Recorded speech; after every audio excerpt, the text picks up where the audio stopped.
The problem with the traditional rapture doctrine is that 1 Corinthians talks about being caught up in the twinkling of an eye and being changed from corruption to incorruption and from mortality to immortality.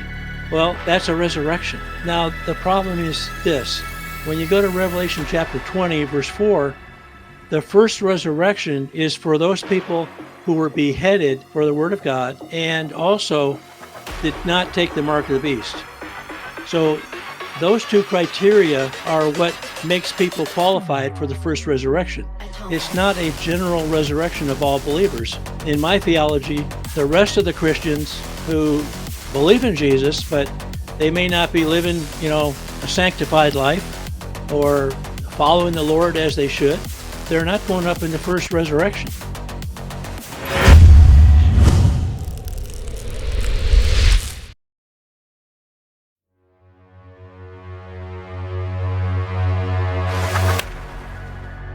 I think we all get the feeling that something just isn't right in the world. Welcome, fellow foilers, to the Tinfoil Hat Club, where we dare to discuss all the things we don't talk about in church. And where yesterday's fiction becomes tomorrow's fact. When you've got a government that's lying to your face, controlling the information through the media that it owns, that's not a recipe for peace in a civilization. Atomic. The electromagnetic waves affecting our planet. Megalithic cyclopean sites. Anderson Cooper, intern for the CIA. Watchers in the days of Noah.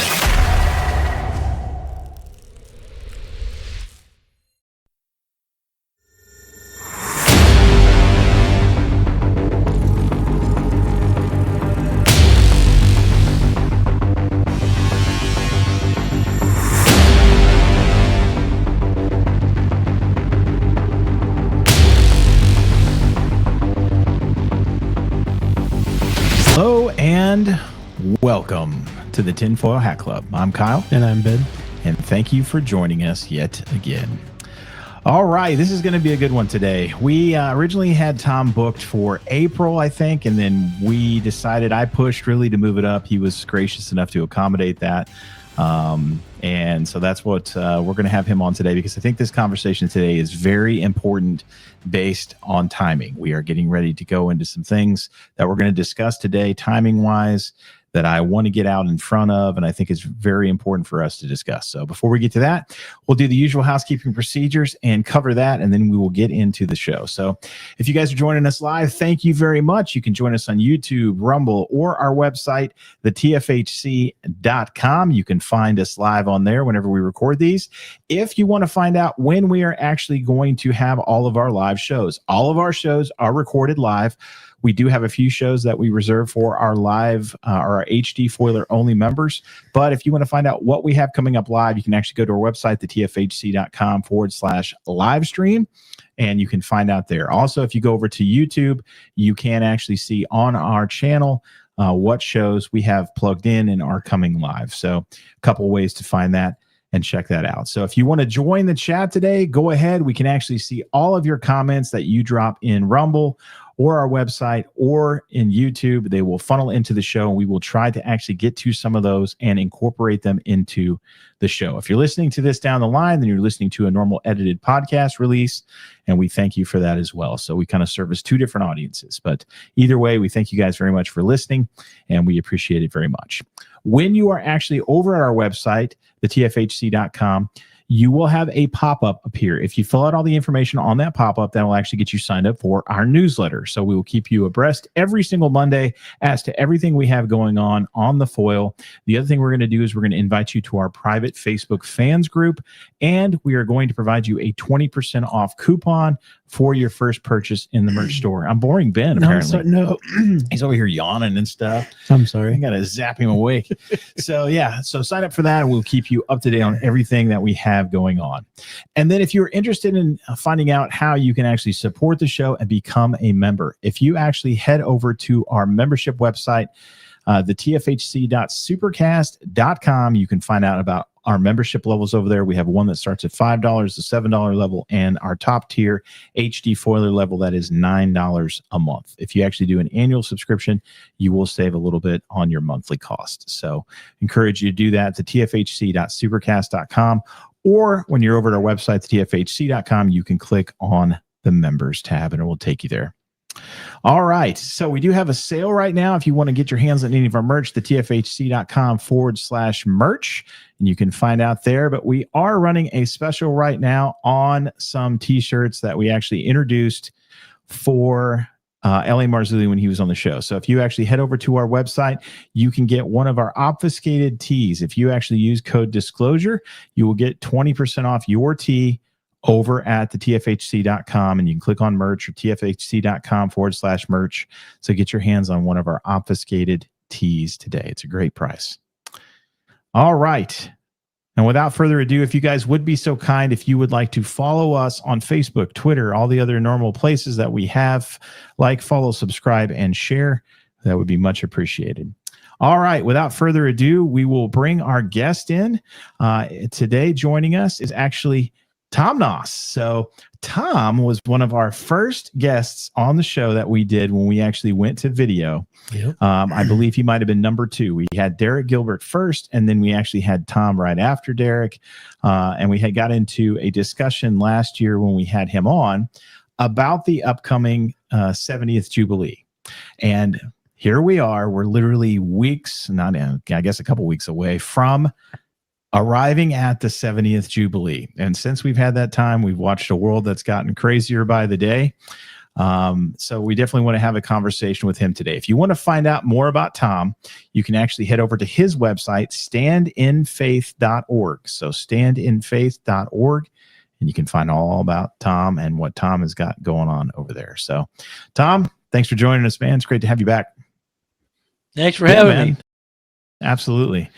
So, yeah, looking forward to our discussion today, man. We've got a ton of stuff going on. We're going to get into, discussions around red heifers, because I think that ceremony is probably maybe getting ready to fire back up. We got a celestial alignment going on right now, and you plug that into some prophecy and you look at what's going on there. Some things are crazy. There are some things that you had sent me that tied into some of the things that I've been looking into here recently, that goes to Tom Horne prophecy.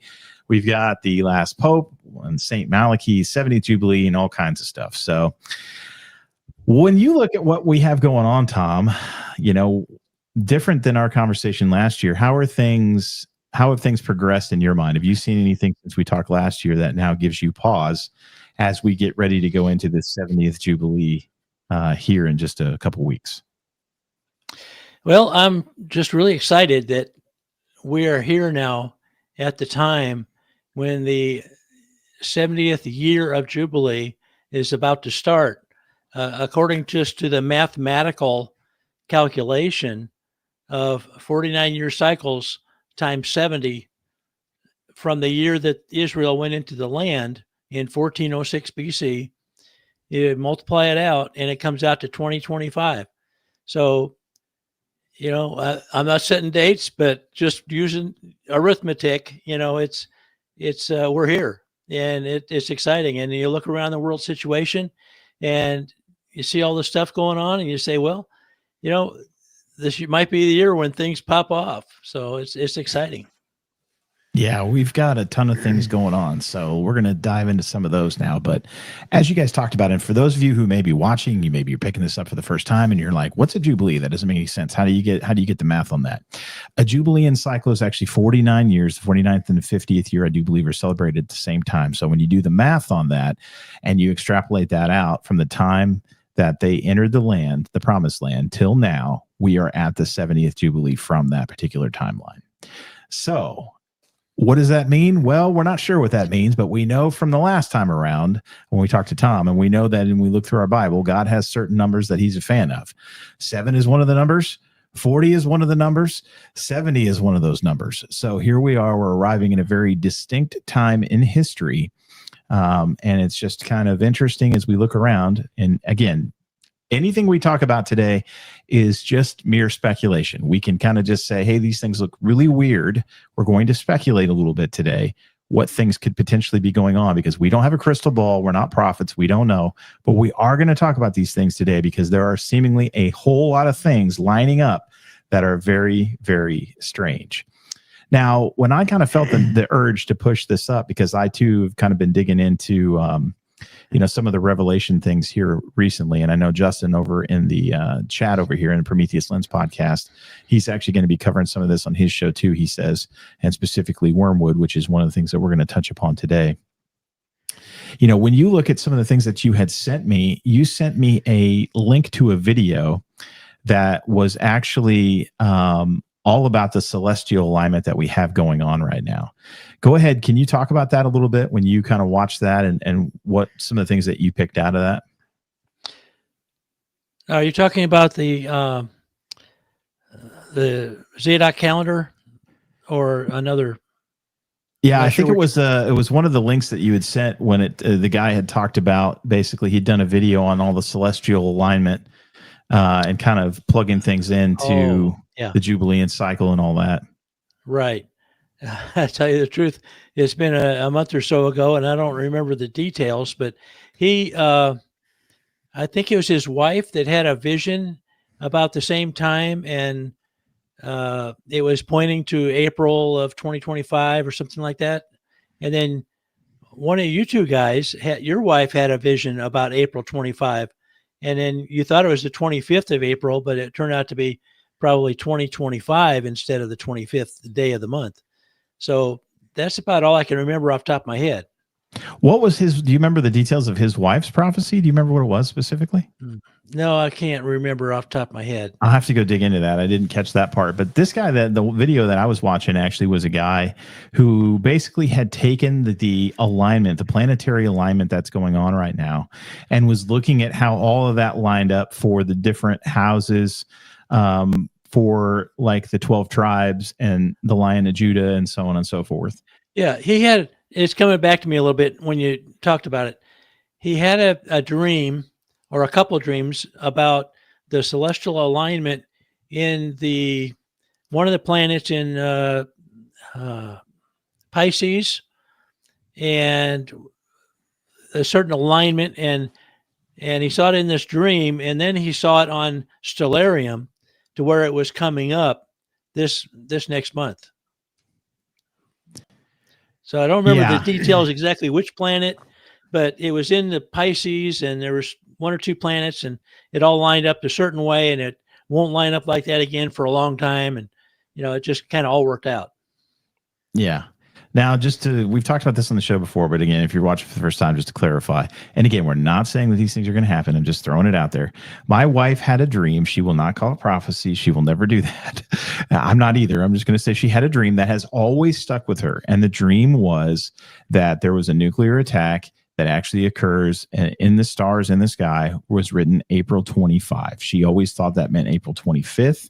But as we've got to kind of talking about things, we wondered if maybe that didn't mean April of 2025. So again, with the alignment of everything we have going on celestially in the sky, and when you look at some of that, and we'll throw the links up in the chat here in a second, you guys can actually take a look that Tom had sent. It's the planet Neptune that's in Pisces right now. Yeah. So when you look at all that stuff, it basically lines up a lot of the things that are mentioned in Revelation and throughout the Bible. It kind of looks, like it's lining up properly for some stuff that's actually coming down the pike here. So it's kind of interesting. But another thing that was kind of included on the end of that, when I watched the video, I was kind of blown away a little bit. I'm leery sometimes of the celestial stuff just because I know how much has been tied into that, and it can be bad if you are trying to be, along the lines of astrology and things like that. It's not the best. But in this particular case, it was lining up in a way where it was pointing towards a lot of prophetic language and prophetic alignment that was showing itself in Revelation. One of the other things that was on the end of that particular video that you had sent me was actually the Wormwood prophecy that Tom Horne actually had several years ago. Are you familiar with that? I'm not familiar with Tom Horne's, but I am familiar with Erwin Baxter's discussion about Wormwood. Me too. What was his? He basically believed that one of the trumpets that was fulfilled by the Chernobyl accident. Yeah. And because he said I've heard Chernobyl this. is Russian for wormwood. I've heard this before. I think maybe you and I talked about this Yeah. on the show at one point too. Yeah. Yeah, this is really strange. So as I got to looking at things in Revelation, and I started, doing everything and looking at what we have going on overseas, looking at this thing that you had sent me, I just feel a very strong urging to kind of get this information as best we can in front of everyone. And it was interesting because one of the videos that you had sent me that we were just talking about, where the guy had kind of gone into Stellarium and had lined everything up in the sky and had explained it. And I'm not going to play the video because it is very difficult to watch. You got to really watch it intently, and it's kind of long, so I'm not going to play it on the show. But what I am going to play on the show, when we got to the end of that particular video, this particular person had mentioned Tom Horne and some of Tom Horne's prophecies. Until recently, I knew the name of Tom Horne. I was not that familiar with Tom Horne. I have become more familiar and more acquainted with Tom Horne and some of what he had going on. And when I got to the end of that, it was just kind of funny to me. And it really struck me that all of a sudden this person that I've become more familiar with had prophecies around this stuff. And a couple of the books that the person mentioned in the video was The Prophecy of the Last Pope, which is Petrus Romanus. And this is an old prophecy that goes back, I don't even know when this even started. 15 something AD. Right, where it was Saint Malachi in the Catholic Church that started talking about the last pope, Petrus Romanus, Peter of Rome. Are you familiar with that at all? I'm familiar with it, yeah. Supposedly the current pope was the last pope. Yeah, supposedly so. Now we'll see. Ultimately, I don't know how he's been doing the last few days. He's been very sick, and he was on a ventilator at one point. Yeah. So I don't know if he's recovered or not, but every single pope from here back, it seems like, lines up with this prophecy. And so one of the things that Tom Horne actually wrote about was Petrus Romanus, and it was about this last pope, but this guy had included that on the end of his video. And we're going to get to the Tom Horne Wormwood thing here in just a second. But when you look at all these things lining up, what are some things that kind of stand out to you on your end of things when, now that we're a year removed from our last conversation? Or is there anything that really stands out to you that you're keeping an eye on very closely? Well, yeah, this next month or so, like we said, we're not forecasting dates or anything, but the beginning of the Jubilee year, I'm going to be watching the first day of the year on the Hebrew calendar, which, depending on which calendar you use, the solar or the lunar, it's either around the 21st of this month or the 30th of this month will be New Year's. And then a YouTuber that has put out a lot of information about these dates is her name is Heather, and then her R is her first initial of her last name. And she's a YouTuber that has a lot of videos on this stuff. She's really saying that the 10th of Aviv, which is the first month, is the date to watch.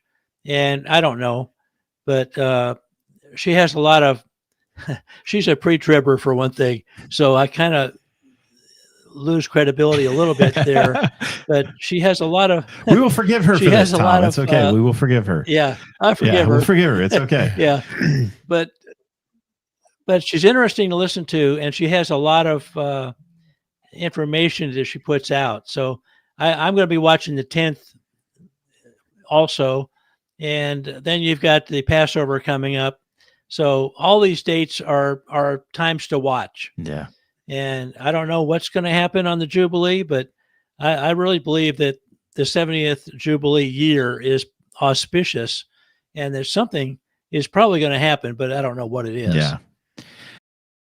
Another thing too that I think Adrienne, my wife, was digging into the red heifer situation. We were just trying to get an update. We were looking into it the other day, and they're down to 2. They had 5, and they're down to 2 cows that are still good, that are not blemished, that they can sacrifice. Now, everything got put on hold when who was it? It was Hamas invaded Israel in October a couple of years ago.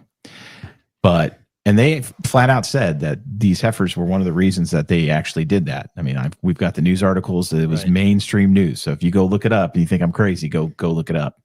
So they've kind of been laying low since then. And it just seems like to me, all of the timeline of everything. And when you look in Leviticus, I do believe it is, maybe it's Numbers, it actually talks about the red heifer ceremony is supposed to be done in preparation for the Passover. Mm-hmm. And they are not going to sit around and wait for these cows to all become unqualified. They have to be itching to get this done.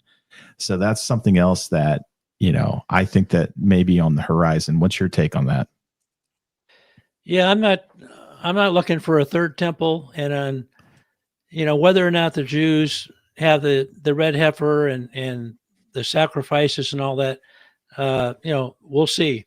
I don't necessarily think it's required because we are the temple. Yes. And I look at this whole thing in more of a spiritual interpretation than a literal. So I'm not really looking at the red heifer as meaning that much. Yeah. Yeah, I guess the way we've looked at it is it's a kind of a, goes into the abomination aspect of things, because one of the things that it sure seems like that they're dead set on doing, and by they, I mean Israel, they're dead set on rebuilding the temple. And one of the reasons Hamas attacked was because they felt like that in order to get this done, in order to prepare this red heifer, ceremony actually ushers in the rebuilding of the temple. And they are terrified that means that Israel is basically going to destroy the Dome of the Rock, which is obviously a sacred site to Islam. And even if they rebuild this temple, they build a third temple, there are a lot of things that you need to go into the third temple, but it will be an abomination. God will not be present in this temple because we are now God's temple. So just for clarity on that, and that's exactly what you're saying, right? Right. Now, Michael Rood had a stroke a couple years ago, and he's a Messianic believer, and had a program. I think it was on YouTube. I don't remember now, but he used to teach that the temple wasn't required for the prophecy about cutting off the sacrifice in the Antichrist. The Antichrist making the sacrifice cease in Daniel 9. He didn't think the temple was required for that. He just thought an altar was required. Mm. So, whether or not we need a literal temple to fulfill that, according to the traditional literal interpretation, Michael Rood just thought that it was just the altar that was necessary to start the sacrifices and not the whole temple. Yeah. We'll see. Obviously a lot of this ties into the Temple Institute. So Israel has this group the Temple Institute's been around since I think the 80s. They've been trying to get this done since then. So this has been a long time in coming. But I pulled this up really quick. And this is obviously what the quick return from Google is, to take that for what it's worth. And it says in 2025, the Shabbat Parah, Sabbath of the Red Heifer, which marks preparation for Passover, falls on March 21st at sundown and ends March 22nd at nightfall. This observance, outlined in Numbers 19, 1 through 22, involves the sacrifice of a red heifer to purify the priests and the Jewish people for the upcoming Passover sacrifice. So that's a date for me that I'm kind of keeping a close eye on over there to see what happens, because if they do this ceremony, I would think that it's going to throw things through the moon as far as in the Middle East, and people are not going to be happy. So March 21st is what date, what event? So the way what it says here is it says Shabbat Parah, and you're the man. That's why we have you on. So you tell me how this lines up with what you know. Marks preparation for Passover. Falls on March 21st at sundown and ends March 22nd at nightfall. All right. Well, like I said before, March 21st is going to be the beginning of the solar year, the Zadokite year. It's in conjunction with the sun, not the equinox, the spring equinox. Mm-hmm. So it's March 21st. So, that happens to, coincidentally line up with what you're saying. But Coincidence. I don't know that it, yeah. We'll see, Because right? that's solar, and most I of them don't go know if from it's lunar. significant or not, but Yeah, and this is important because one of the things that seems like was done is you get to studying into history, and all of this from, and this ties upon a little bit of what we touched upon before, but it's been over a year now. When you get into history at all, it seems like one of the first things that was done to lead God's people astray was to get them off the proper calendar, right? And we moved from a solar calendar to a lunar calendar, correct? right. Yeah. What was the? Yeah. Go and, ahead. What was the reason for that? And please expound.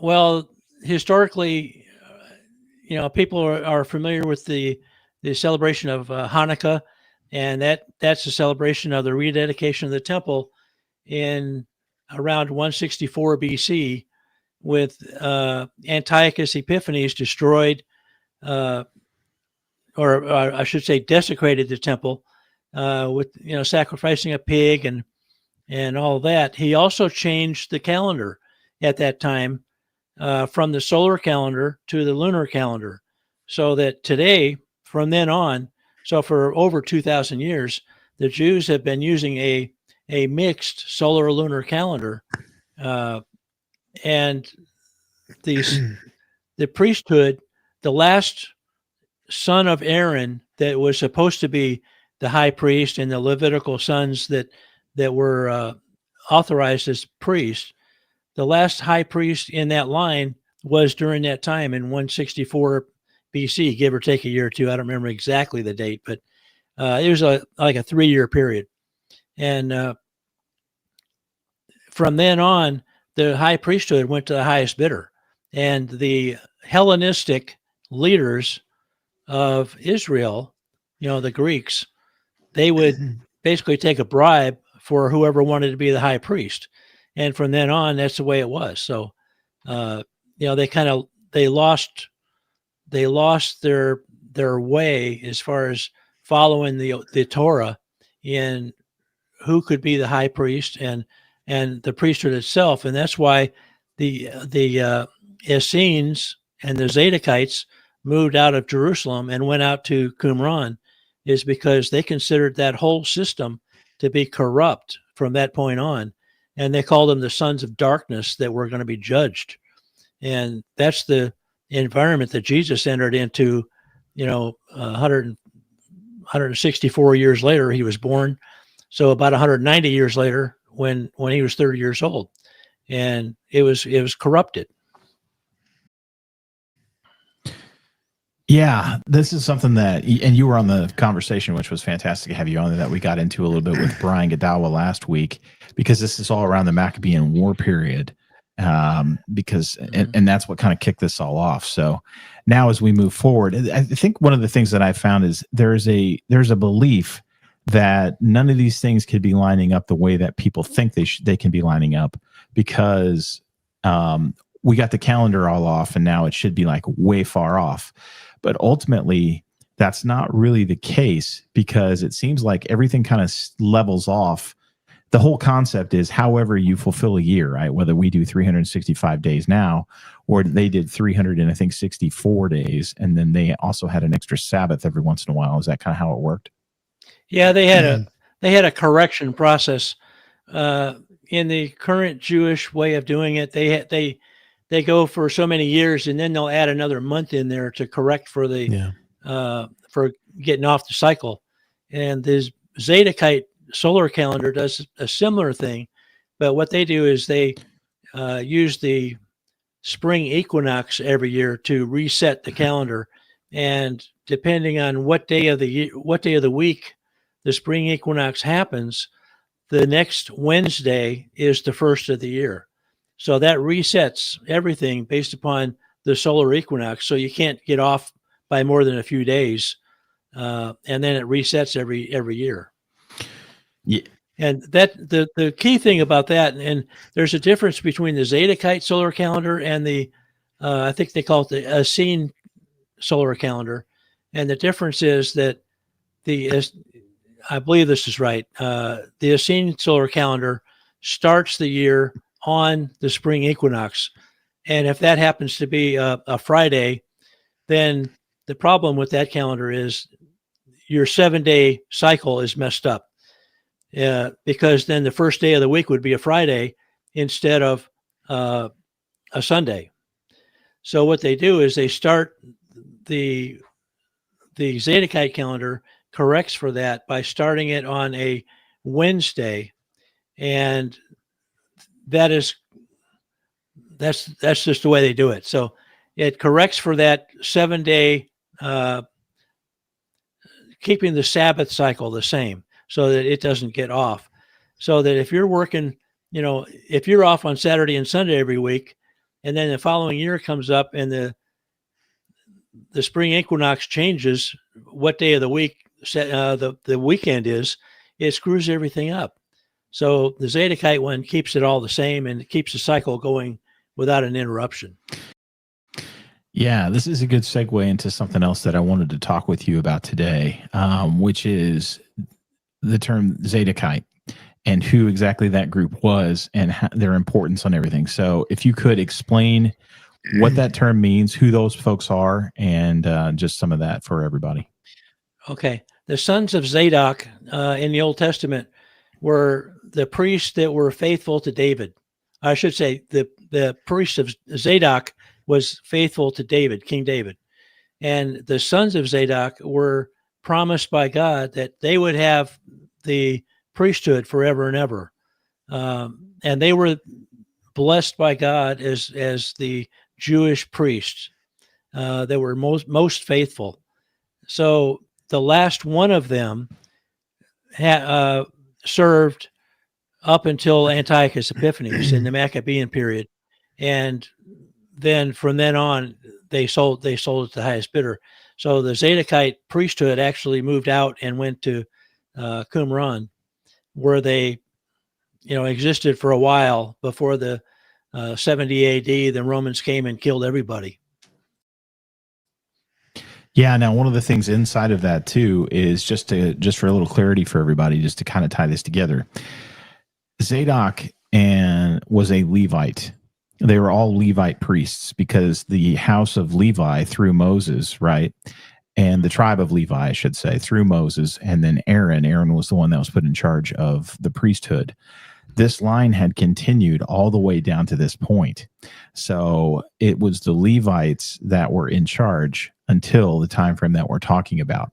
Now, one of the things that you kind of talk about, and you had sent me a great review of kind of your findings when it comes to who exactly the group in Qumran was, because the modern accepted version is that it was actually the Essenes, which is a different group of people, where you have kind of dug in there and you believe that it was actually the Zadokite priests that were forced out during this time frame. This is again where we see the Pharisees and Sadducees come to power and they get pushed out through this corrupted process at this time frame when the desolation occurs in the temple.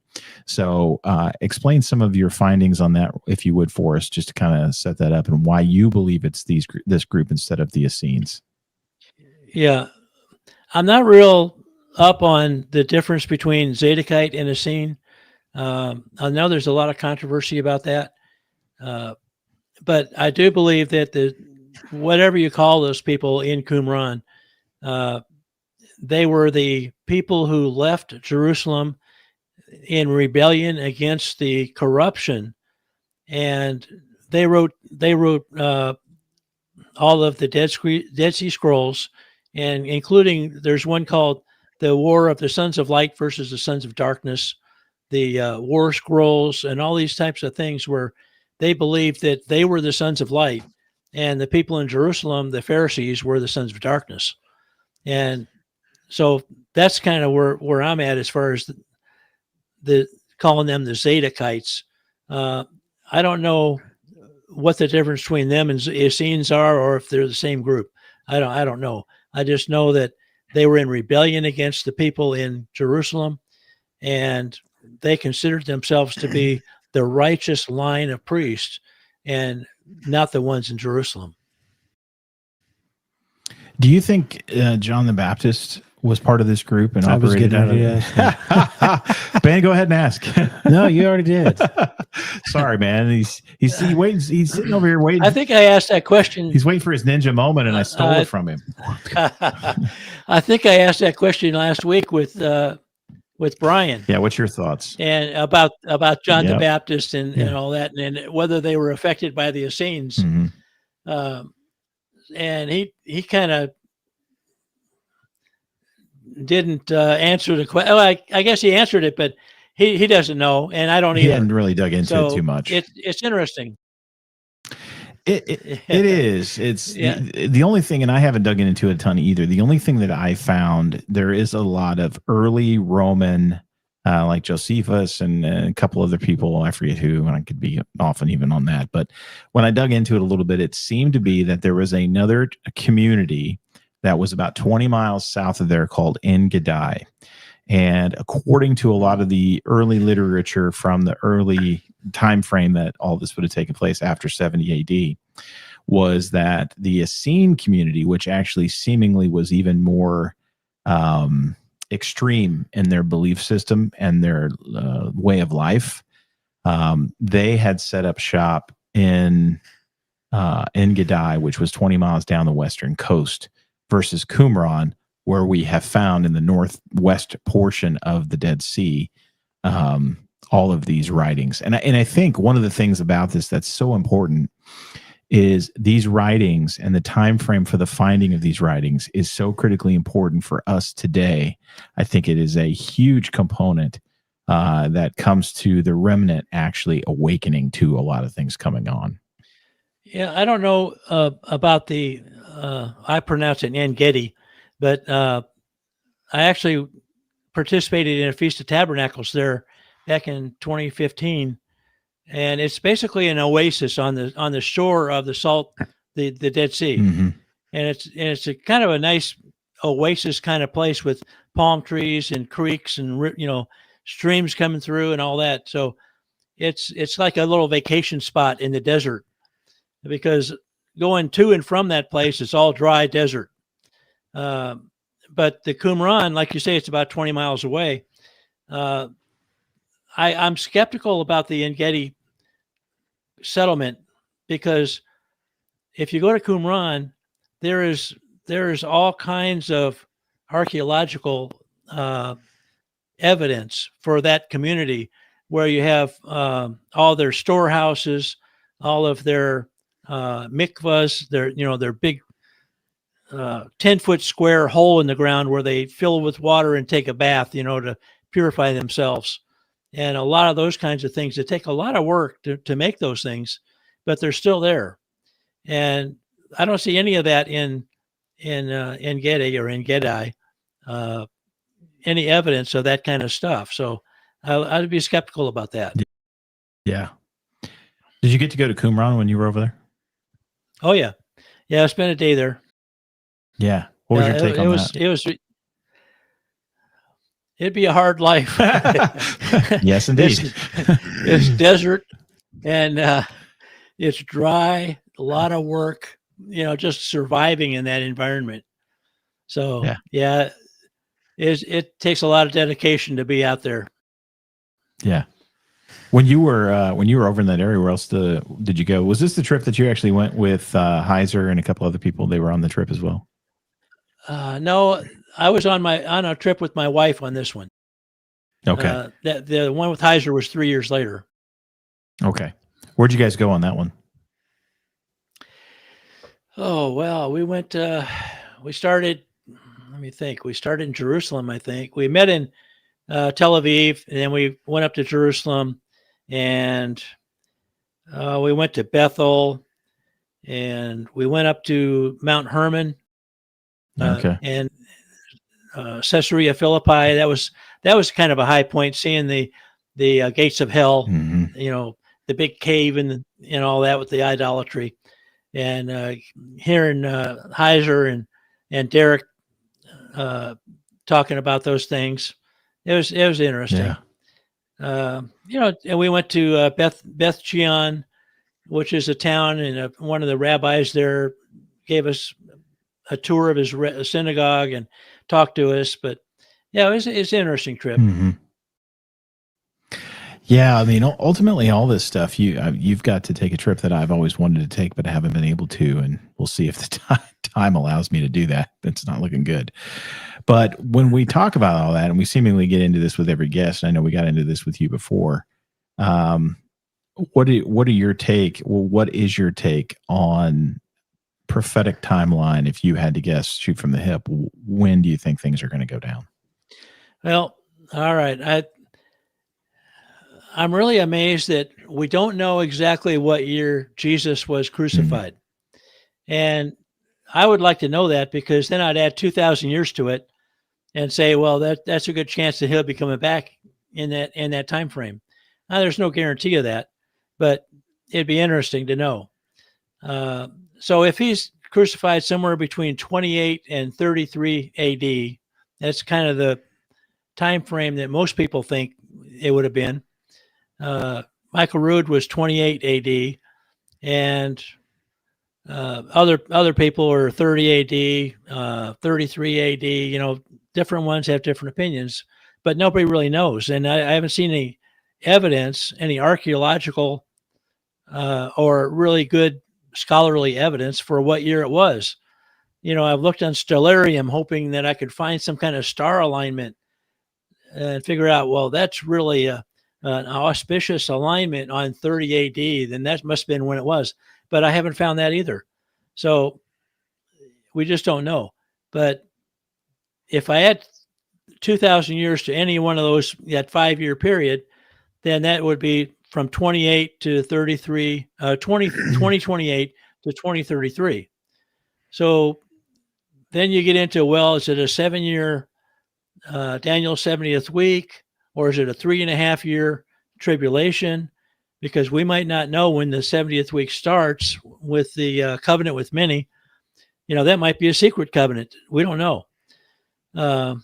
So there's a whole lot of speculation. I taught a Sunday school class this morning, and I was teaching in Romans chapter 3, and I showed a video from Heifer, actually, a 7-minute video about how prophecy cannot be understood looking forward. I mean, we can try to understand it, we can speculate about it, but Heifer was making a point based upon the crucifixion, and how that people in the Old Testament could not have understood how God was going to work out the plan of salvation through the cross. And it was impossible. And actually, 1 Corinthians chapter 2 backs that up, saying that God made it impossible for the rulers, both heavenly and human, to understand the plan of God and the redemption, plan of redemption through the cross. It was impossible for them to understand that, because if they had understood it, then the principalities and powers would have stopped it, because the cross was what defeated them. So, 1 Corinthians chapter 2 says, God kept it a secret, and they would have stopped it if they would have understood. So I think we're in the same boat. It's really fun, and I spend the bulk of my time studying this, because I'm retired. I don't have to work, so this is what I like to do. Yeah, right. Yeah. So it's fun, and it's also important, because we need to be looking forward and watching, and trying to be good stewards of the prophecies that we've been given, so that we can understand. Jesus rebuked the people in his day because they didn't know the time of their visitation. And in the same way, we need to be looking and watching and trying to understand the time of our visitation. So to your point, your question, I think that this 70th Jubilee is an auspicious time. I think something's going to happen. I don't know what. And I also think that Jesus talked about people are going to be it's going to be like the days of Noah, buying and selling, marrying and giving in marriage, and everything's going to be kind of normal for the people of the world. They don't see it coming. So I don't see a whole lot of global catastrophes that are preparing people for the end. I think it's going to hit them like the flood of Noah. All of a sudden it started raining, and then they started looking for a place to get out of the rain, and it was too late. The door was shut on the ark, and they were left out. And I think it's going to be the same way here. According to Jesus, he said, just like the days of Noah, and buying and selling, marrying and giving in marriage, it's going to be normal until it's too late. And then, that tells me that it could be any time. And I know the pre-trib rapture people like to think that about the pre-trib rapture, but I'm talking about the tribulation. Yeah. And I think that could be kicked off anytime. And it could end. I'm looking for it to end in 2028, 2030, or 2033. So, I don't have a date to set, but I'm watching those dates. And if you back up 3.5 years for the tribulation period, because that's pretty certain that it's going to be a 3.5 year period of severe trial in the world, called the Great Tribulation. I think that's pretty safe bet. But if you back it up from those 2028, 2030, and 2033, then that kind of gives you, if it's 2028, then we're already in the Great Tribulation now. So if it's 2030, then that's going to be around, 2026 and a half, something like that, before the 3.5 year period starts. So that's the best answer I can give you, is that you have to make a lot of assumptions, of what year it's going to be and how many years to back it up from for the Great Tribulation. And assuming all those things are right, here's what I think will happen. But it's like Heiser said, until you get it in hindsight, you really don't know. Yeah, it's like that with everything in the world. I was thinking, like in Daniel chapter 9:26, it said, after 62 sevens, the anointed one will be put to death and will have nothing. I think that's Jesus. Agreed. Now, if we go back to whenever the 62 sevens start, you could probably do the math there to figure out when that happened. Yeah. So the key is, when was Daniel written? I looked, because they probably give you a range. Because I looked back and said they were released from captivity from Darius, and that was like 538. And Daniel was still in captivity. Yes. So, yeah. So you'd have to know exactly when that was written. I think it was when the decree, because I think when the decree went out, that's when the time started. Well, I think the two tribes, the southern kingdom, were taken to Babylon around 586 BC. I think that's the number 6 million. Yeah, that's so about right. 70 years of captivity. So that'd be 586 minus 70. So that'd be 516 BC would be the end of that period. There's an interesting thing. Speaking of the Maccabees, that when I was kind of prepping for our show with Brian the other day, because I have not spent much time in those books, but one of the things that you do get in Maccabees is it does talk about during Jeremiah's time, because Jeremiah was the last pre-exilic prophet. He was the one that was the prophet when basically the Babylonians were knocking at the gate, and they were taken. And it does talk in the book of Maccabees that it gives a definitive date on when he actually stopped the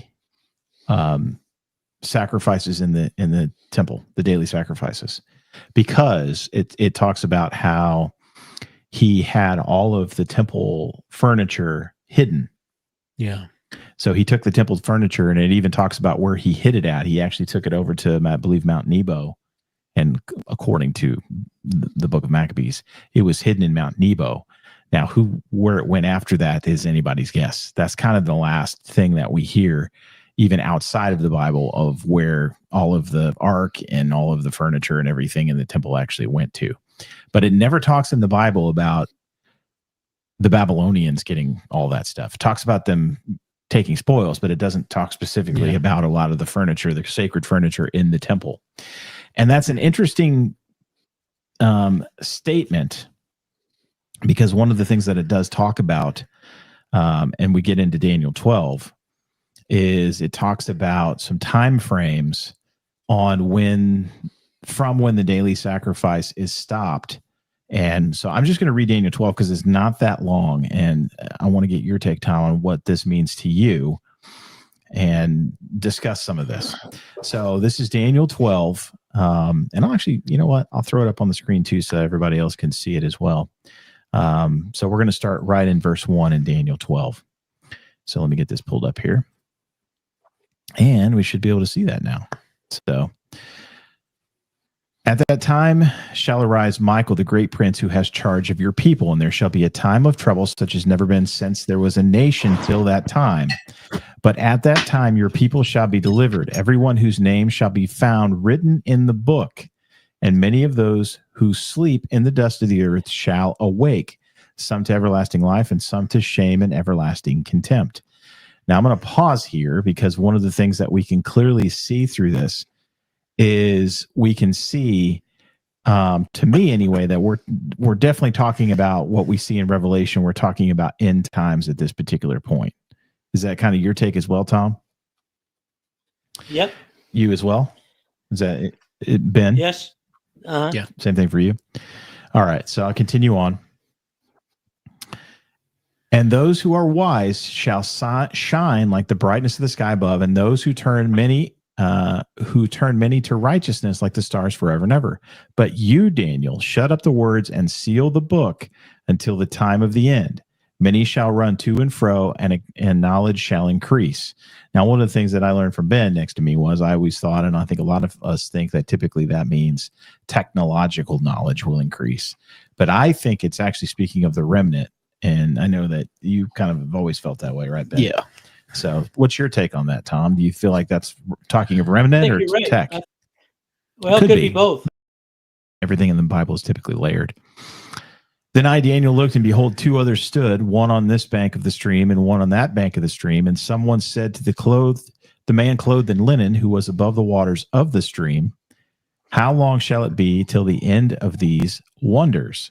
And I heard the man clothed in linen, who was above the waters of the stream. He raised his right hand and his left hand toward heaven, and swore by him who lives forever and ever that it would be for a time, times, and half a time, and that when the shattering of the power of the holy people comes to an end, all these things would be finished. So what do you guys make of that section? Go ahead, Ben. He's putting it on you, Ben. Oh, dang. You're getting pulled into this one way or the other, buddy. I was looking. Are you reading from the CJB? No, I'm actually in the ESV. I'm going to the CJB to see what it says. To see what it says. Yeah. Now, I think what we can agree on when it says time, for a time, times, and half of a time, that's 3.5 is what we're talking about there. 3.5 years, which again, if we look in Revelation, we can see the 3.5 year time frame. And kind of to your point that you were talking about, Tom, a second ago, when it comes to that.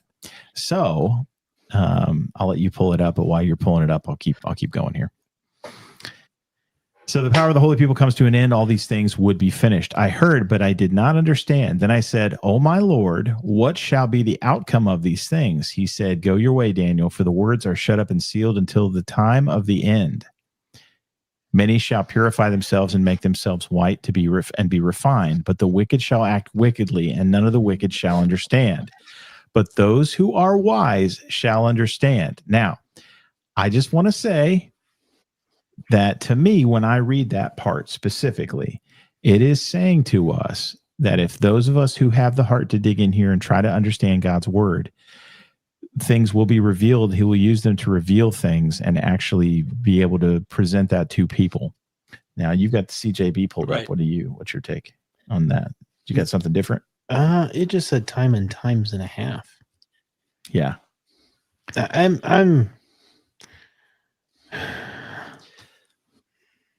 I'm in the middle of changing the way I view on a lot of things right now. So, as far as Revelation goes? Yeah.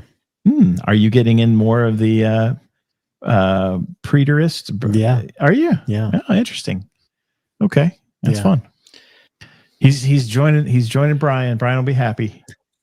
That's fine. I still love you, Ben. Well, I tell you, I don't agree with Brian on that topic, but I appreciated his enthusiasm yeah, for it.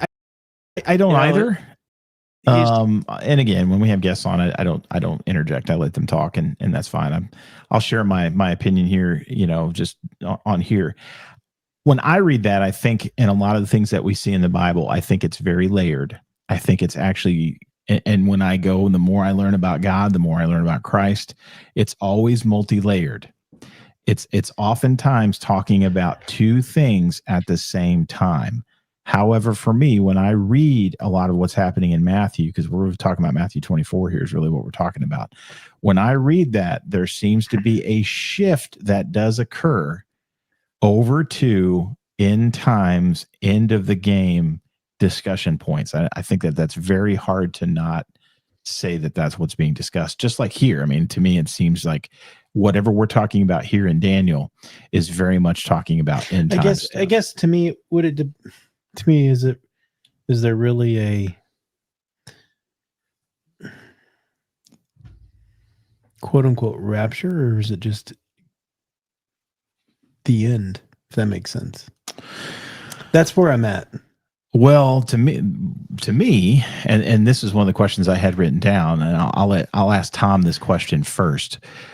Too much to Ben's point, when you actually see this, Tom, and I'll pop us out of here. When you actually look at Revelation and you see everything that you read in the New Testament, things that you read in the Old Testament, you pull it all together. When during the Revelation time frame, because you've got seals, you've got trumpets, and you've got bowls, do you see Christ actually coming down on the clouds to claim everyone? For you, how does that read to you? you mean when in that sequence does Jesus return? Because you've already stated you are not a pre-trib rapture guy. So there's no there's no left behind moment where we're all going to get before tribulation begins, where we're going to get I always say fairy farted and poofed out of here. And I've caught flack for that, but I'm stubborn, so I'm going to keep saying it. So what do you think, sir? I think that I would probably classify it as pre-wrath, which I place let me back up. The rapture, to me, I don't have the same belief about the rapture as what most people do. The word harpazo is translated rapture. It just means to be caught up or snatched up. And Paul was harpazoed third heaven. In 2 Corinthians 12, he says, "How was caught up to the third heaven, and I heard things that I couldn't repeat. And then I came back and, worked another 10 or 20 years preaching the gospel, and then he was beheaded." So he was raptured, but then he came back as a mortal man, even though he'd been to heaven. He came back and he worked in the gospel for another 20 years before he physically was killed. And I have the same, I believe that there's going to be two raptures or two harpazo events. The first one is a manifestation of the sons of God, and that comes from Romans chapter 8. And it says the whole creation is looking forward to the manifestation of the sons of God. And I think that is going to be the first rapture or harpazo, which is going to be just like Paul. They're going to be spiritually caught up to heaven. They're going to be commissioned to preach what I call a gospel ultimatum to every soul on the earth, to say, basically, turn or burn. Either turn to Jesus or take the consequences with the devil. All right, that's going to be, I think, during the tribulation period, that we're going to be preaching the gospel. And I also think that's the 144,000 that are going to be doing that. So at the end of the tribulation, the problem with the traditional rapture doctrine is that First Corinthians talks about being snatched up or being caught up in the twinkling of an eye, and being changed from corruption to incorruption, and from mortality to immortality. Well, that sounds like a resurrection. Our bodies are going to be changed into a glorified body, never to die again. Well, that's a resurrection. Now, the problem is this. When you go to Revelation chapter 20, verse 4, the first resurrection is for those people who were beheaded for the word of God and also did not take the mark of the beast. So those two criteria are what makes people qualified for the first resurrection. It's not a general resurrection of all believers. It's a resurrection of those people that meet that criteria. And in my theology, the rest of the Christians who believe in Jesus, but they may not be living, a sanctified life or following the Lord as they should.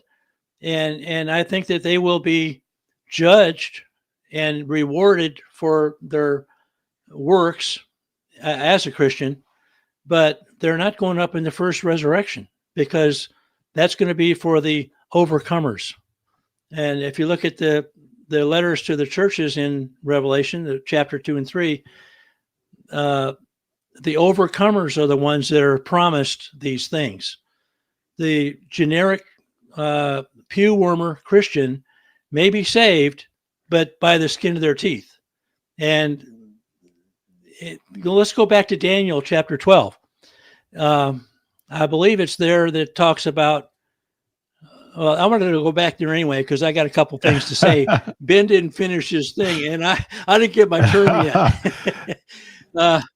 But in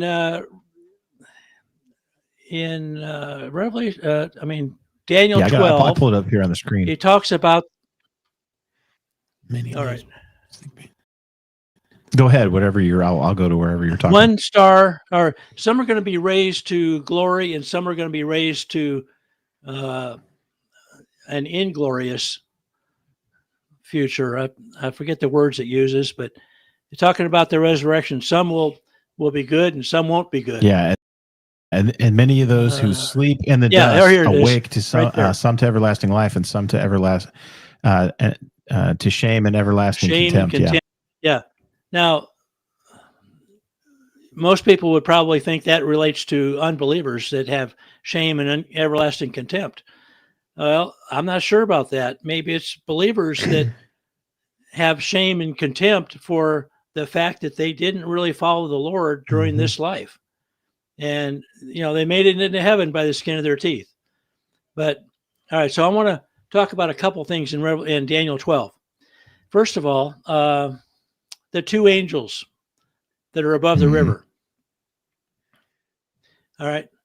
I can't prove it, but I believe that they are somehow related to the two cherubim that guard the way to the tree of life, the two cherubim on the Ark of the Covenant, and the two witnesses in Revelation chapter 11.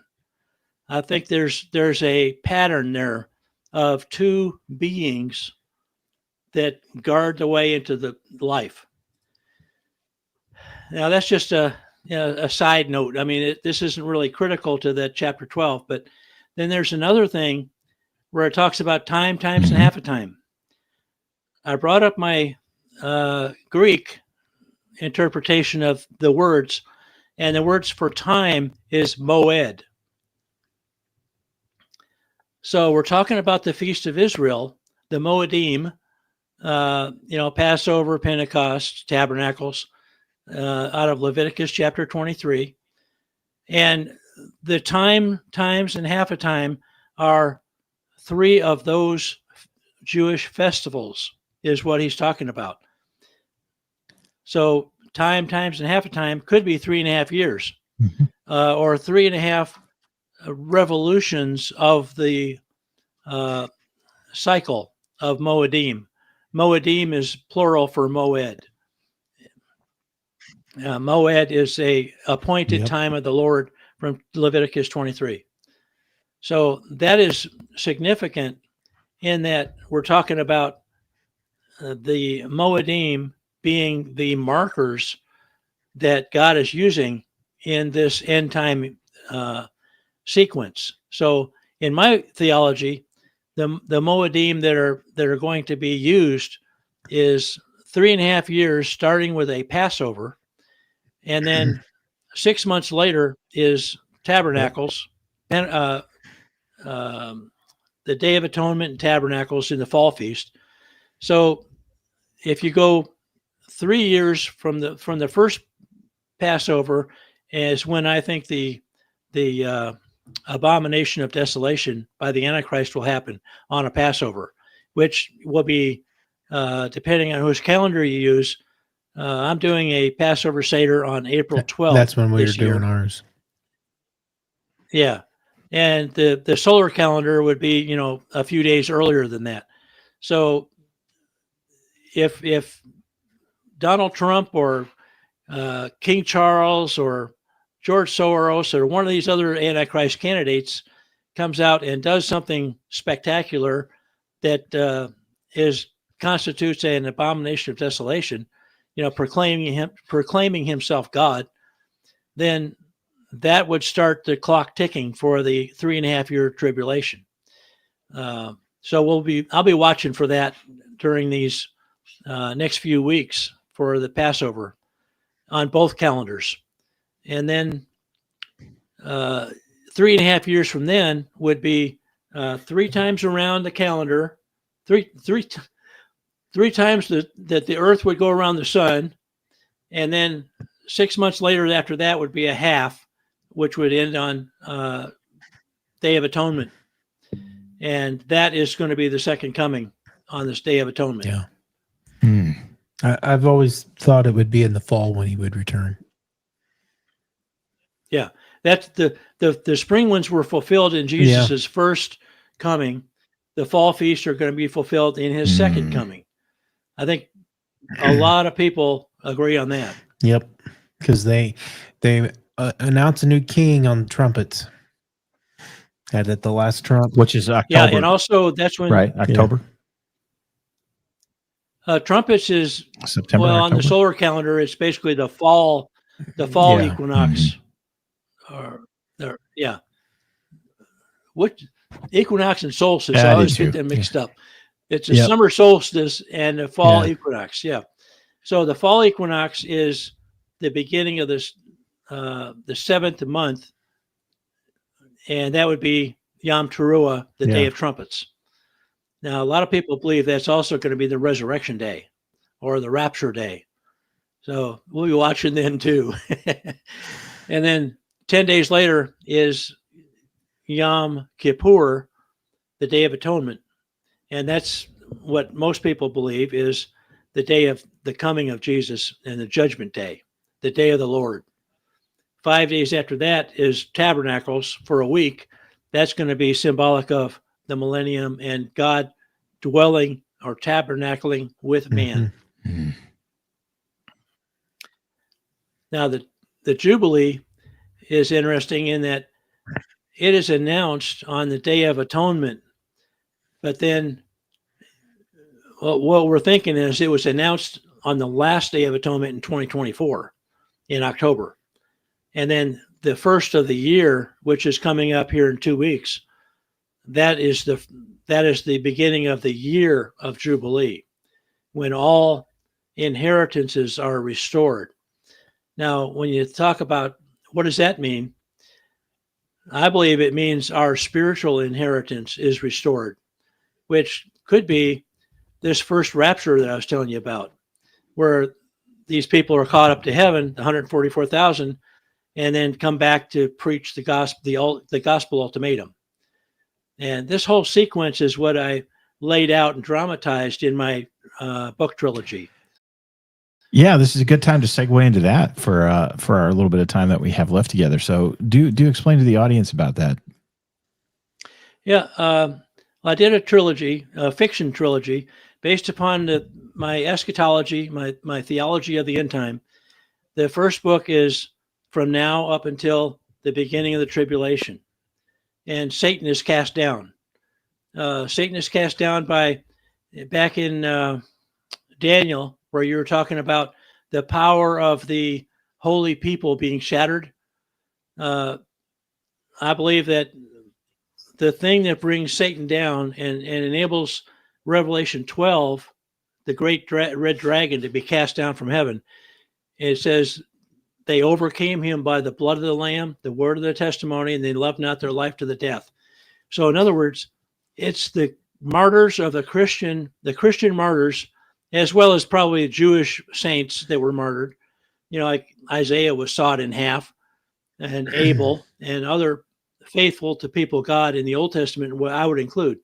But the martyrs of God, their blood, their sacrifice is what brings Satan down.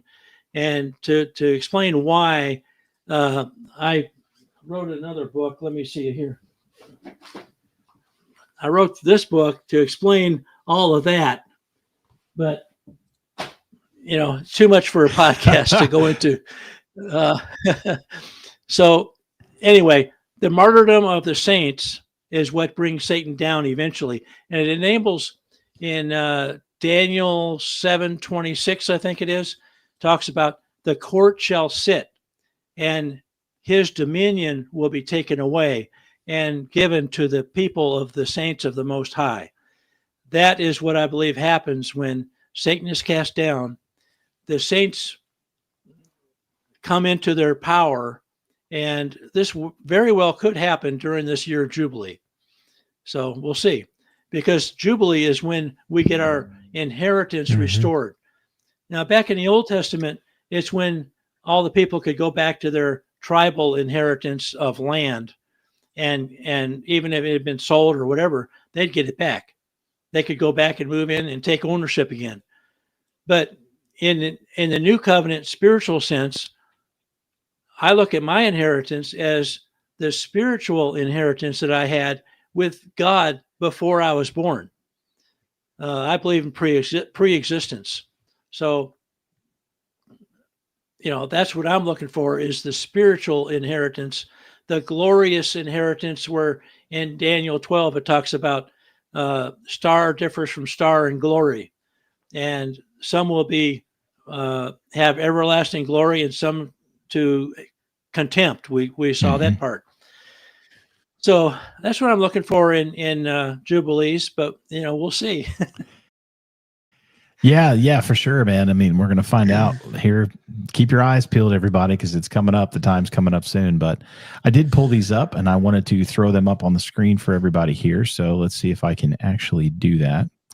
I had your books here, and you can actually go find them over on, let's see if I can throw them up in a tab here. Nope, that's not it. I do have them pulled up here. So I'll just go ahead and share this. So on Amazon, we're actually going to update our store as well, or the guest tab, really. So when you go over to Tom's guest tab, we'll make sure that we have his books up there. But the first book is actually Birth Pangs of the End Time. So you guys should be able to see that on your screen right now. And then his second book is actually Martyrs and Miracles. So I will share that tab, and you guys can see that as well. So again, when you go over to our website, tfhc.com/guests, we will make sure that we get those books affiliate linked up there so we can help Tom.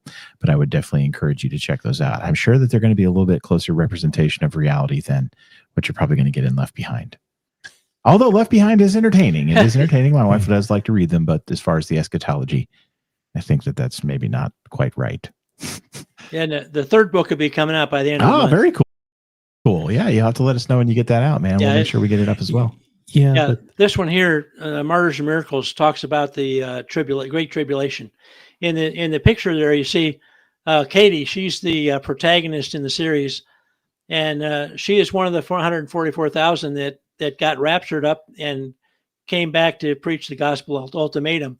And she's in Southeast Alaska, where most of it takes place. But her and this bear are going to be friends, and she's going to, her and the bear are going to go into town and preach the gospel. Very cool. It's, yeah. Ben, you started to say something. What were you going to say? No, just going on with the Left Behind, how it was really out there. A little bit, maybe just a little bit. And I was a guy. I believed it. I was raised in that. I was raised in the Baptist camp. And Okay, this is the scary part of it. We started watching it when I was doing a youth group. I was like, oh, we'll just watch this. Sorry. And I never seen it before. That's rough. And the next day was 9/11. Okay. And I was just like, no. Yeah, what are the odds of that? That was the first thought. And I'm like, is it happening? Yeah, the rapture's happening. Planes are crashing into the World Trade Center. Yeah. Okay. And I'm like, so I called my wife and I'm like, you got to turn the news on. Because we really thought it was, because, Yeah. That's what everybody's telling Right. you. And so, and that's when I was just like, no, that's when the wheels started turning, thinking, I don't think so. Nope, swinging a miss on that. By the way, you guys didn't catch it, but Tom actually just took a drink out of his mug. He was very kind, and he went on our store, and he has his very own now Tinfoil Hat Club podcast mug. So you guys can be like Tom, go over to our store, and you can get your mug on. But I agree with Tom with all the fall feasts need to be done. That makes a lot of sense to me. Yeah. Yeah, that Christ fulfilled the early portions of the feasts, and now returning will be fulfilling the back end. All that has to be done.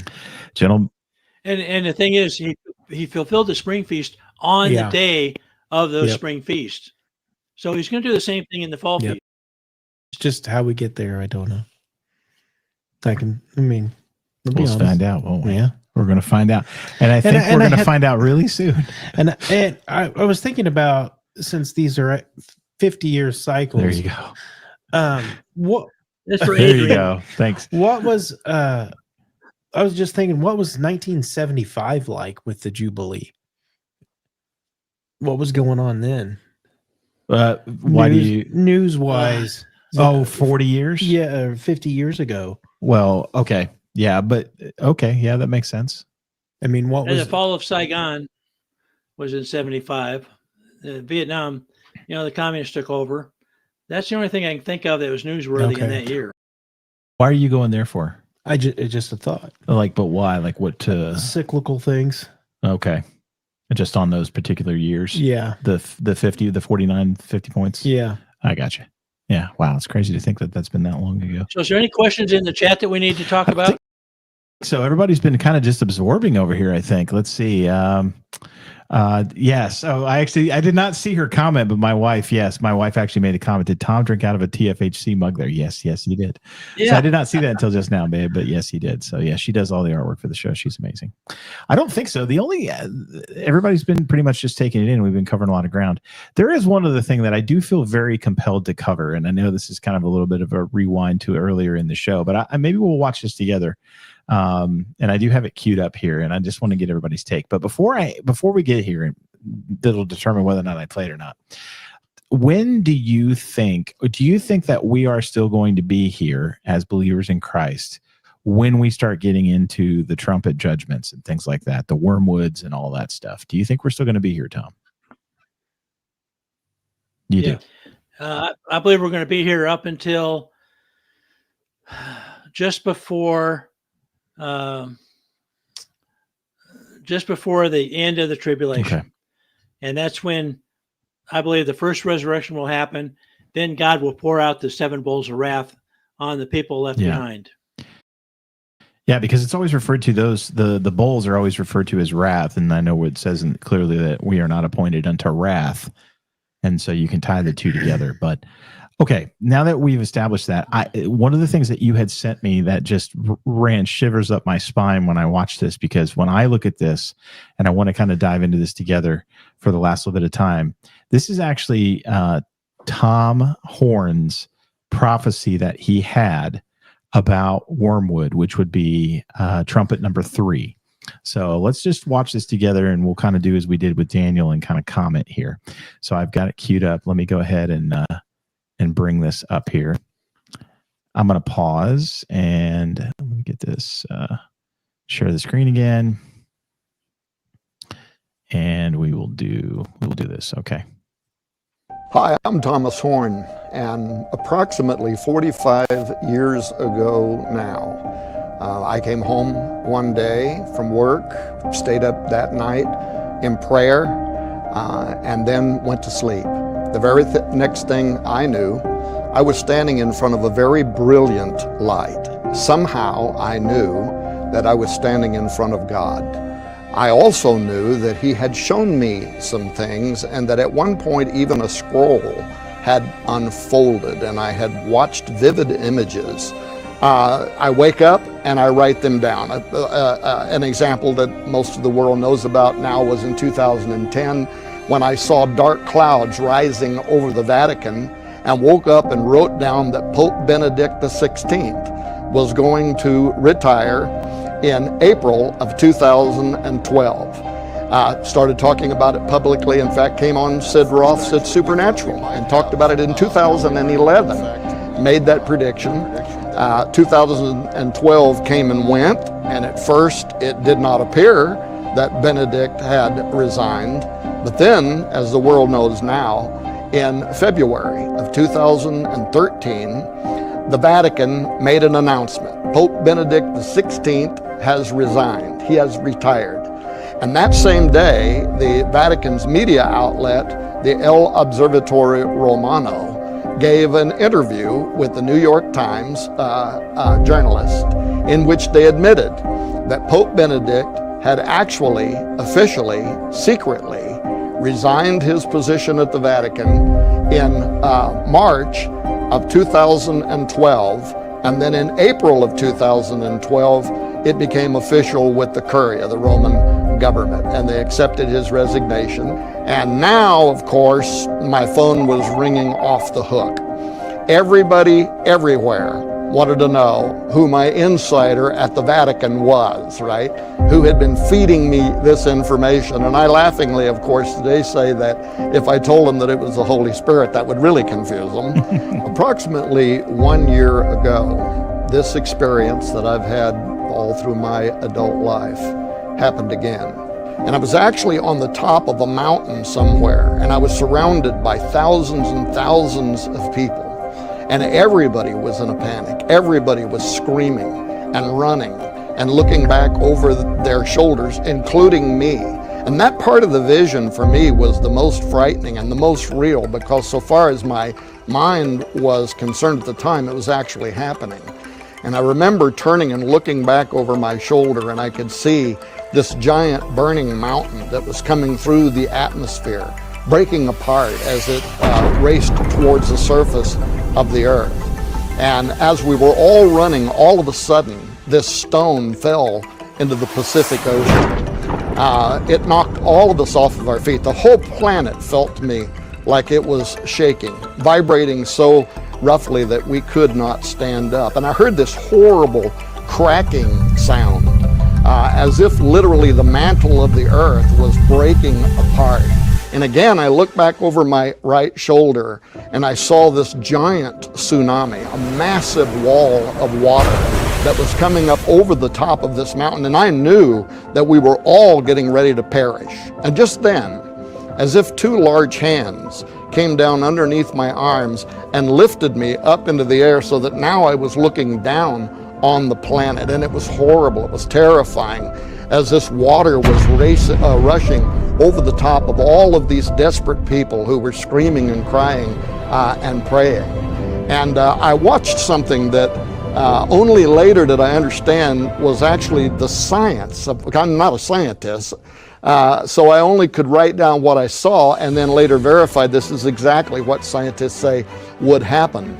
As the waters of the Pacific Ocean, where this stone, this massive burning stone fell, were boiling, and the aerosol that was coming up off of this water moved up into the upper atmosphere, and a whole series of hurricane movement started moving across the hemispheres of the earth. And then a second very large part of this stone that had broke off of it, evidently as it entered into the atmosphere, impacted the earth and ignited a series of volcanoes. And all of this material was being blown up into the upper atmosphere and getting caught in the jet stream, and was moving around the earth, and very soon, within a period of days, darkening out much of the sun and the moon and the stars. And then I woke up. I was so terrified, I literally almost fell out of bed. And grabbed a sheet of paper, which I've learned to keep next to my bed, with a pen, and I started writing down all of the minute details, blow by blow, of what I had seen and what I had experienced. But before I could do that, it was as if a voice in the room spoke and uttered a single word, and that was the word Apophis. Now, I knew that there was an ancient Egyptian god of chaos by the name Apophis, which was the enemy of light, the enemy of Ra. I knew that. I didn't know a lot more about it than that. And I also knew that NASA had discovered an asteroid at the Kitt Peak National Observatory in 2004. And at the time, they named it Apophis after this Egyptian god of destruction. And at that time, they actually speculated that there was enough of a serious chance that Apophis was going to impact the Earth in 2029 that they put it on their watch list. Later on, they decreased the chance that it's going to impact the Earth in a bit over 9 years from now. But I learned later that this is probably because they're involved in a cover-up, and that the chances of Apophis striking the Earth in 2029 is far greater than what they're admitting at this point. And by the way, in the book, I go into that. It's more than a conspiracy theory. I've interviewed and talked with astronomers, members of NASA, people with above top secret security clearance. Lieutenant Colonel Robert McGinnis from the Pentagon, who was a senior analyst there, put me in contact with impact specialists. People like Nathan Myhrvold, who is constantly listed in the top 100 critical thinkers, scientific thinkers in the world, a true polymath with over 800 patents to his name. He once ran the science department at Microsoft. One of the most brilliant men on earth, has recently published a peer-reviewed paper in an astronomy magazine in which he accuses NASA of an absolute cover-up of the threat that is posed by both Apophis and some other asteroids. So I did all of this research and came to believe that, in fact, of all dates, Friday the 13th, April 2029, Apophis is going to strike the Earth. Now, the facts around this asteroid are astonishing. It is 370 meters wide, 1,200 feet wide. Or to put that into more of a mental gymnastic, it's 4 NFL football fields wide. It weighs an estimated 20 million metric tons. It is traveling at 28,000 miles per hour. And if, as I predict, it impacts the Earth in 2029, it is literally going to be equivalent to, scientists say, 65,000 atomic bombs the size of the ones that we dropped on Nagasaki and Hiroshima at the end of World War II that literally sunk the Japanese island. They say that at a minimum, tens of millions of people will die, and possibly billions of people are going to die. NASA says that if this rock does hit the Earth, it's going to come down probably around the border of Mexico and California, so a highly densely populated area. So you can understand why this was such a terrifying vision to me. However, when Luke speaks of the signs in the asteroids, when the book of Revelation talks about what will happen in chapter 8, when this mighty rock called Wormwood, which is what I believe this is, falls upon the planet, it all precedes a moment in which believers are to look up and lift up their heads because their redemption is drawing nigh. It is a message about the imminency of the second coming of Jesus Christ. And if you are a rapture believer, then of course you know that you're not appointed unto wrath. and you probably won't even be here when this event happens. But it is coming, and it is an opportunity, regardless of your eschatological or prophetic worldview, for believers of every type to take this as a moment to be preachers of the gospel. Paul said, I am not ashamed of the gospel of Christ, for it is the power, the dunamane, the dynamite of God that can convert from the Jew to the Gentile. And that is what I hope the message that is contained in the book, the Wormwood Prophecy, will do. Ignite a passion, because I did see in this vision as well, people everywhere, all around the world, on their face, begging God to deliver them from this menace. And there is a precedent in the scripture for God averting a judgment like he did with Nineveh when Jonah preached there. Like he says in the book of Joel, if you will turn to me with all of your heart and soul and mind, he says, then the locust plague won't come. I will send you a blessing instead of a cursing. And even one of the most famous European astronomers in the world today says there is a very real chance that Apophis will go through what he calls a window between Mars and Earth and be slingshot out into space, only to return exactly 7 years later. Well, gentlemen, what do you think of that? Go ahead. Well, as he was talking about the tsunami and the asteroid hitting and the Earth's crust being released, the darkness, all these kinds of things, I have all them in my book. I've written about the same thing. I didn't start it based upon an asteroid, though. I started it based upon a micronova from the sun. So it's interesting. Now, before I let you go, I want to tell everybody my books are available free on my Substack site. You can read them free there. You don't have to buy them. You're welcome to go to Amazon and buy them, but they're free on thomasnoss.com. And you can get them there and read them chapter by chapter. But yeah, as he was, I wasn't familiar with this book there on Wormwood, but every time he said something, I said, "Yep, that's in the book. Yep, that's in the book." I've heard, what's his name? Neil deGrasse Tyson. I can never say it. He's got too many names. Talk about this. I've heard him talk about it for a few years. Mm-hmm. What's he say but according to NASA, it's not going to. He thinks it will hit. Oh, really? Yes. That's interesting. Well, but he'll say, but there's also a small window that it might not. Yeah. Well, we did a show on this a while back. On this, and what they're actually saying right now, the current claim is that it's actually going to pass so close to the Earth, it's actually going to go between the geosynchronous satellites in orbit and the Earth. That's how close this thing is going to pass. So the satellites we have in orbit are further away from the surface of the Earth than where this is going to pass by.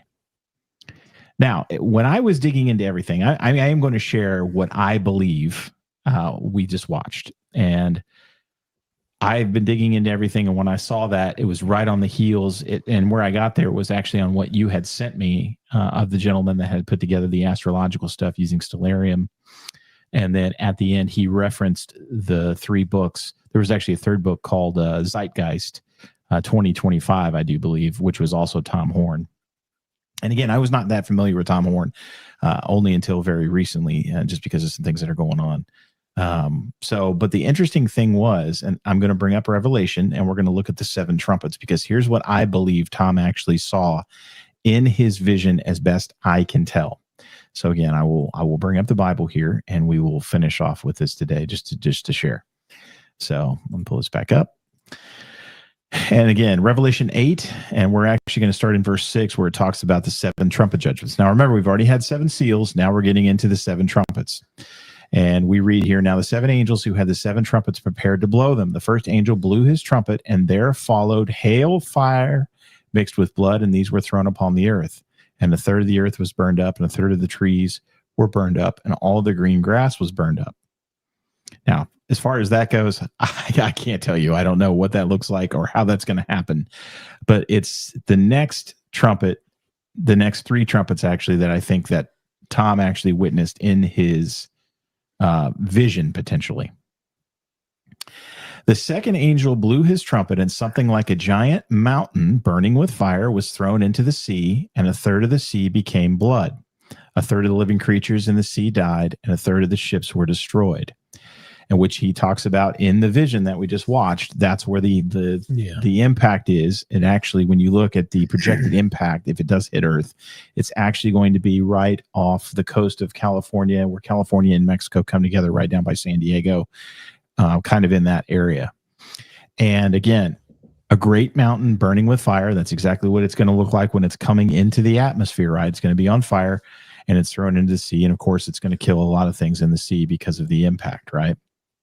Then we go on to the third angel, blew his trumpet, and a great star fell from heaven, blazing like a torch, and it fell on the third of the rivers and of the springs of water.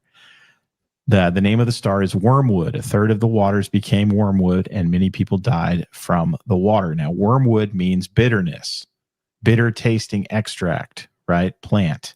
Mm-hmm. If you remember in the vision, after the initial impact, Tom witnessed a bunch of hurricane activity. All right. And how that kind of threw everything, all of the atmospheric spray and everything from that impact being thrown into the atmosphere.